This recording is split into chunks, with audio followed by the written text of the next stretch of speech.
warahmatullahi wabarakatuh.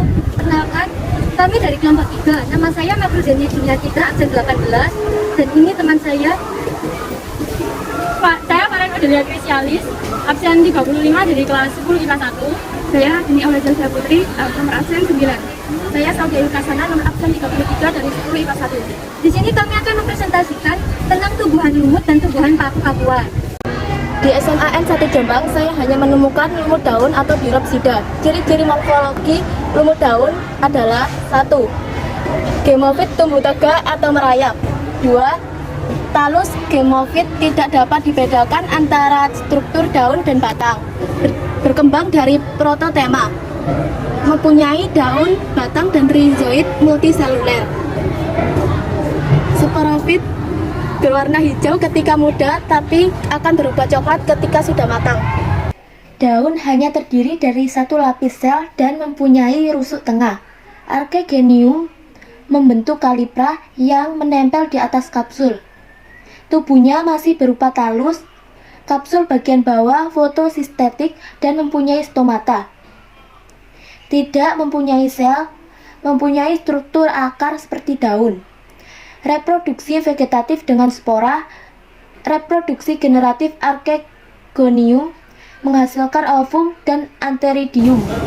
Klasifikasi lumut daun: Kingdom Plantae, Division Bryophyta, kelas Bryopsida, ordo Bryopseales, family Bryopceae, genus Bryopsida, spesies Bryopsida sp. Metagenesis merupakan pergiliran keturunan antara fase gametofit dan fase sporofit yang terjadi pada tumbuhan paku dan lumut. Berikut penjelasan yang lebih lanjut. Metagenesis lumut. Lumut mengalami dua fase, yaitu fase gametofit atau haploid dan fase sporofit atau diploid.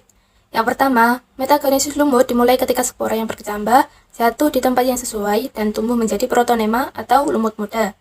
Yang kedua, protonema memiliki kuncup yang akan berkembang menjadi tumbuhan lumut dewasa atau gametofit. Yang ketiga, tumbuhan lumut dewasa ada yang berkembang menjadi antheridium atau gamet jantan dan archegonium atau gametofit betina. Yang keempat, antheridium menghasilkan spermatozoid sedangkan archegonium menghasilkan sel telur. Yang kelima, sel telur akan dibuahi oleh spermatozoid dan membentuk zigot. Pada tahap ini sudah memasuki fase sporofit. Yang keenam, zigot akan berkembang menjadi embrio. Embrio akan tumbuh dan berkembang menjadi sporogonium. Yang ketujuh, sporogonium akan menghasilkan spora. Spora kemudian akan tersimpan dalam kotak spora atau sporangium. Yang kedelapan, spora tersebut tersebar dan mencari tempat yang sesuai untuk tumbuh menjadi protonema yang akan menjadi tumbuhan lumut dan begitu seterusnya. Peranan lumut daun yaitu 1. Untuk menjaga keseimbangan ekosistem, 2. Dimanfaatkan sebagai bahan bakar, 3. Menjaga kelembapan melalui penyerapan dan penyimpanan air, 4. Dapat membantu memperbaiki tanaman yang telah layu. 5. Dapat menghilangkan sejumlah karbon dioksida dari udara. 6. Dapat menyerap racun dan mineral berbahaya dari tanah. 7. Dapat mengurangi kebisingan sekitar di area perkantoran.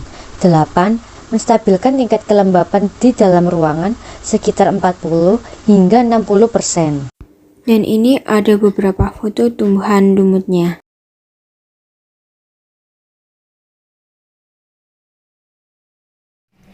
Ciri-ciri morfologi tumbuhan lumut sejati atau Filicinae adalah tumbuhan paku ini memiliki rimpang kuat, berdaging dan agak menjalar. Tangkainya berwarna coklat gelap dan mengkilat.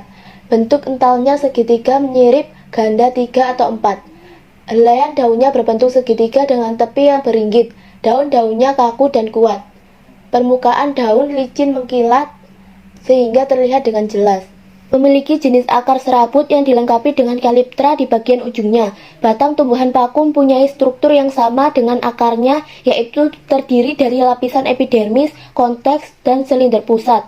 Daun-daun besar bertangkai mempunyai banyak tulang, dan pada sisi bawahnya terdapat sporagium dan daun muda yang berbentuk menggulung. Tumbuhan paku jenis paku sejati atau Filicinae biasa tumbuh di tempat-tempat yang teduh dan lembab. Tumbuhan paku sejati termasuk dalam Kingdom Plantae, divisi Tracheophyta, kelas Polypodiopsida, ordo Polypodiales, family Polypodiaceae, Genus Polypodium. Metagenesis paku. Awal mula tumbuhan paku berasal dari fase gametofit dimulai dengan spora. Selanjutnya, spora berkembang menjadi protalium. Protalium merupakan generasi gametofit tumbuhan paku. Generasi gametofit tumbuhan paku lebih singkat dibandingkan sporofitnya. Nah, protalium ini sebagai gametofit akan menghasilkan archegonium dan antheridium. Archegonium menghasilkan gamet betina yaitu sel telur, sedangkan antheridium menghasilkan gamet jantan yaitu sperma. Sperma dan sel telur selanjutnya mengalami pembuahan dan menghasilkan zigot. Tumbuhan paku selanjutnya memasuki fase sporofitnya. Zigot yang dihasilkan kemudian berkembang melalui pembelahan sel menjadi tumbuhan paku. Kemudian, tumbuhan paku menghasilkan organ sporangium. Organ sporangium kemudian menghasilkan spora. Spora kemudian memasuki fase gametofit kembali. Manfaat dari tanaman paku sejati adalah 1. Sebagai dekorasi dan pemanis ruangan. 2. Menentukan kelembapan tempat tersebut. 3. Menghasilkan oksigen.